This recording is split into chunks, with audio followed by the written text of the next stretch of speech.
Robert, please என்னை மன்னிச்சிடு. நான் உன்னை பத்தி பேச போறேன். உன்னுடைய ஸ்டோரிய நான் சொல்ல போறேன். ஸோ அதனால என்னை மன்னிச்சிடு. இந்த வீடியோ பார்த்துட்டு இருக்கவங்களையும் தயவு செஞ்சு மன்னிச்சிடு. ப்ளீஸ் எங்களை தண்டிச்சிடாத. என்னங்க பாக்குறீங்க? தயவு செஞ்சு இந்த வீடியோவை பார்க்கறதுக்கு முன்னாடி நீங்களும் ராபர்ட் டால் கிட்ட மன்னிப்பு கேட்டுருங்க.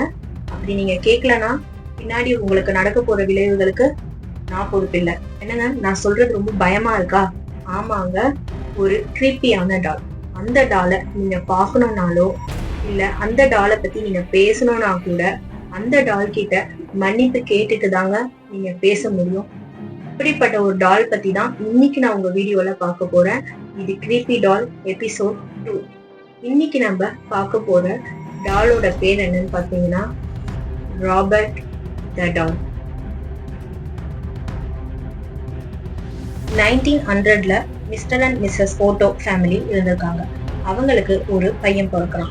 அவனுடைய பேரு ராபர்ட் யூஜின் ஓட்டோ. ஸோ அவனுடைய தாத்தா ஜெர்மனில ஒர்க் பண்ணிட்டு இருக்காரு. அங்க வேலை செஞ்சுட்டு இருந்த அவரு தன்னுடைய பேரனை பாக்குறதுக்காக வராரு. வரும்போது ஜெர்மனில இருக்க மார்க்கெட்ல தன்னுடைய பேரனுக்கு ஏதாவது கிஃப்ட் வாங்கிட்டு போகணும்னு பார்க்கும்போது இந்த டாலை பார்த்திருக்காரு.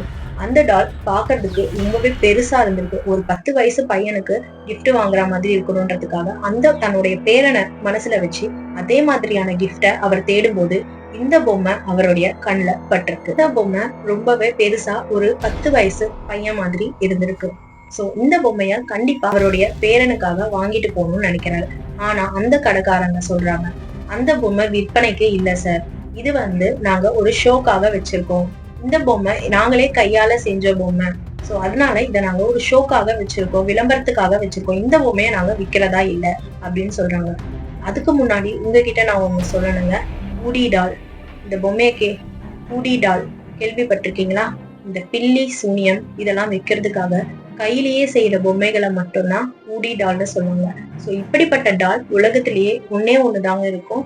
சோ அதே மாதிரி இன்னொரு பொம்மை செய்யணும்னா அந்த பொம்மையை யார் செஞ்சாங்களோ அவங்களால மட்டும்தான் திருப்பி இன்னொரு பொம்மையை செய்ய முடியும். அப்படிப்பட்ட பொம்மை தான் அந்த 10 வயசு பையன் மாதிரி பெரிய உருவத்துல இருக்க அந்த பொம்மை. சோ அந்த கடைக்காரனோட அந்த தாத்தா எவ்வளவோ போராடி வாக்குவாதம் பண்ணி நிறைய காசு தரேன்னு சொல்லியும் அவர் தரவே மாட்டேன்னு சொல்றாரு. ஆனா ரொம்பவே போராடி அந்த தாத்தா அவனுடைய 10 வயசு பேரனுக்காக அந்த பொம்மைய ஜெர்மனில இருந்து வாங்கிட்டு அமெரிக்காவுக்கு போறாருங்க. அவரு ராபர்ட்க்கு அதை கிஃப்டா கொடுக்கறாரு.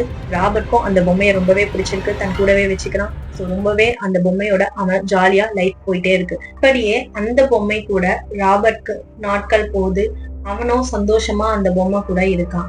அப்படி போயிட்டே இருக்கும்போது மிஸ்டர் அண்ட் மிஸ்ஸஸ் ஓட்டோ வீட்டுல வேலை செய்யற நிறைய வேலைக்காரங்களுக்கு பில்லி சூனியம் இதெல்லாம் பிராக்டிஸ் பண்றவங்களா இருந்தாங்க. அவங்க வீட்டுல வேலை செஞ்ச எல்லாருக்கும் இந்த பில்லி சூனியம் இந்த விஷயங்கள்லாம் தெரிஞ்சிருந்தது. இந்த ராபர்ட் பையன் இவனுக்கு அந்த டாலை ரொம்ப பிடிச்சதுனால அந்த டாலுக்குமே இவனுடைய பேரையே வச்சிருக்கான், ராபர்ட் அப்படின்ட்டு.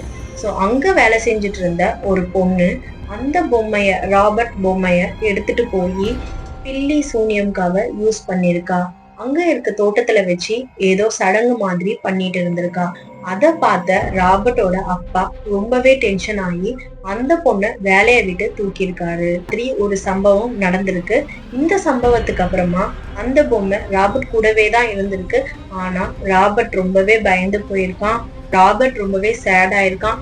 யாரு கூடயும் பேசுறது இல்ல, பழகிறது இல்ல, தன் கூட இருக்க ஃப்ரெண்ட்ஸோடையுமே பேசுறது இல்ல, எக்ஸாம்ல ஒழுங்கா எழுதுறது இல்ல. சோ அதனால மார்க்ஸ் எல்லாம் ரொம்பவே கம்மி ஆயிடுச்சு. இந்த மாதிரி நிறைய கெட்ட விஷயங்கள் அவனை சுத்தி நடக்க ஆரம்பிச்சிருக்கு. சோ அப்படி போயிட்டே இருக்கும்போது ஒரு நாள் நைட்டு ராபர்ட்டோட ரூம்ல இருந்து ஏதோ சத்தம் வர்றத அவங்களுடைய பேரண்ட்ஸ் நோட் பண்றாங்க. வெறும் சத்தம் மட்டும் இல்லாம யாரோ ராபர்ட்டை மிரட்டுறது மாதிரியான ஒரு சத்தத்தை கேட்டிருக்காங்க. சோ அப்படி கேட்ட அவங்க அந்த ரூம்குள்ள போய் பார்க்கும்போது அவங்க ரொம்பவே அதிர்ச்சி ஆயிருக்காங்க. ஏன்னா அந்த ரூம் ரொம்பவே எல்லாமே கலைஞ்சி எல்லாமே தூக்கி போட்டு உடைச்சி ரொம்பவே குப்பையா ரொம்ப மெஸ்ஸியா ஒரு ரூம் இருந்திருக்குங்க. அப்படி இருந்த ரூம்ல ராபர்ட் ஒரு மூலையில உட்கார்ந்துட்டு இருக்கான். அந்த கட்டிலுக்கு மேல அந்த ராபர்ட் பொம்மை உட்கார்ந்து அந்த பையனை பார்த்துட்டு இருக்கு.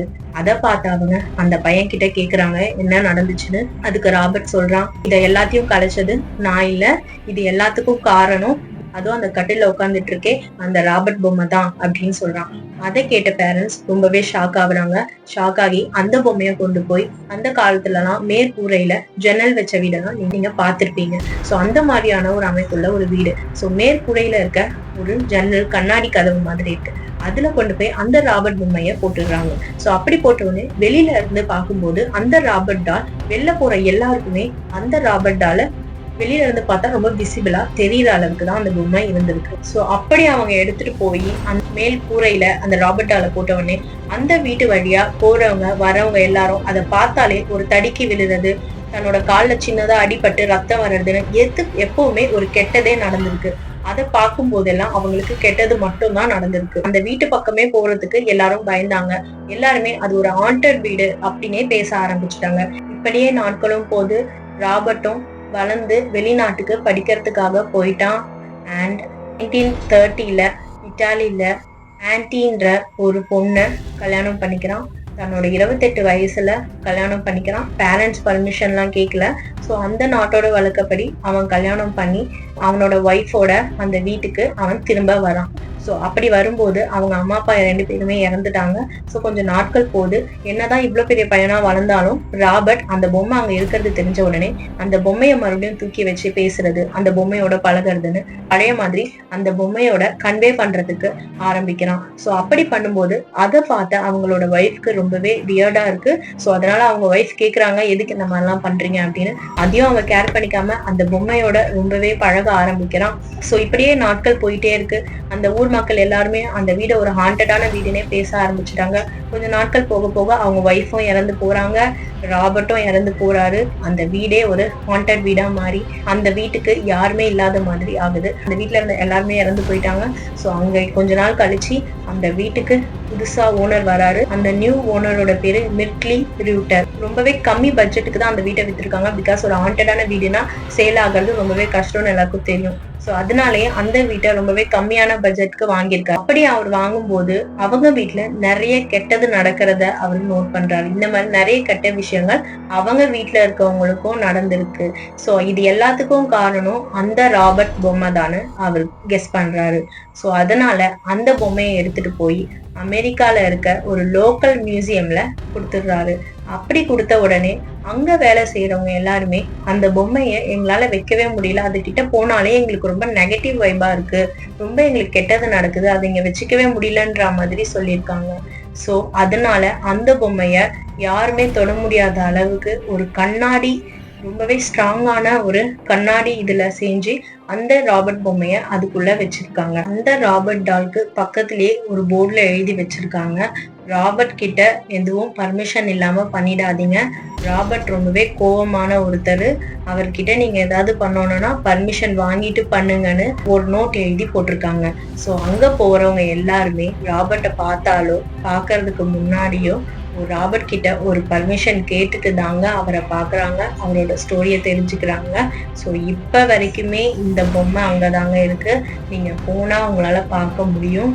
அண்ட் நீங்க போய் பார்க்கும்போது கண்டிப்பா மறக்காம ராபர்ட் கிட்ட பர்மிஷன் கேட்டுட்டு பாருங்க. இப்போ இந்த கதையை கேட்டதுக்கு அப்புறம் உங்களுக்கு ரொம்பவே பயமா இருந்ததுன்னா தயவு செஞ்சு கமெண்ட் பாக்ஸ்ல சொல்லிடுங்க, ராபர்ட் நான் உன்னோட ஸ்டோரியை கேட்டுட்டேன், ப்ளீஸ் என்னை மன்னிச்சிடு அப்படின்னு கமெண்ட் பண்ணுங்க. மறக்காம கமெண்ட் பண்ணிடுங்க. இந்த வீடியோ உங்களுக்கு ரொம்பவே பிடிச்சிருக்கும்னு நான் நம்புறேங்க. இந்த மாதிரி கிரீப்பியான டால் வீடியோ நிறைய உங்களுக்காக அப்கமிங்ல இருக்கு. ஸோ அது எல்லாத்தையும் கண்டிப்பா பார்க்கணும்னா please subscribe to my channel. And இந்த வீடியோ உங்களுக்கு ரொம்ப பிடிச்சிருந்தா லைக் பண்ணி ஷேர் பண்ணுங்க. Thank you so much.